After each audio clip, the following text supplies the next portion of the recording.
যেখানে আছে এটা হচ্ছে অদম বাংলাদেশের চিলড্রেন ভিলেজ, অর্থাৎ মজা স্কুল 2013 সালে যে স্বপ্ন নিয়ে যাত্রা শুরু করছিল তার যে 4টা ধাপ, ওপেন স্কুল, ঢাকায় পার্মানেন্ট স্কুল, ঢাকার বাইরে বিভিন্ন ডিভিশনের পার্মানেন্ট স্কুল, এবং যে সমস্ত শিশুদের একদমই থাকার জায়গা না তাদের জন্য একটা পার্মানেন্ট আবাসিক জায়গা। সো এইটা হচ্ছে ওইরকম একটা জায়গা যেটা আমরা 12 বছর ধরে লালন করছি। কিন্তু মজার বিষয় হচ্ছে 2019 সালে কোভিড যখন শুরু, তখন আমরা এই জমিটা কোভিডের কিছুদিন আগে অনুদান হিসাবে পাই এবং একটা অ্যাওয়ার্ডের প্রাইজ মানি দিয়ে কাজ শুরু করি। সো সেটা অসমাপ্ত কাজ ছিল, আমরা শুধু স্ট্রাকচারগুলোই করতে পারছিলাম, মানে নিচে একটু পাকা, এইখানে একটা বাউন্ডারি দেওয়া,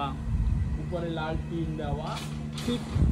দরজা আমরা দিতে পারি না, ইলেকট্রিক কাজ করতে পারি না, ইভেন এমনকি আমরা একটা টয়লেট পর্যন্ত তখন বসাইতে পারি না, কারণ আমাদের ওই যে টাকা আমরা পেয়েছিলাম ওই টাকা পুরোটা কাভার হয়নি।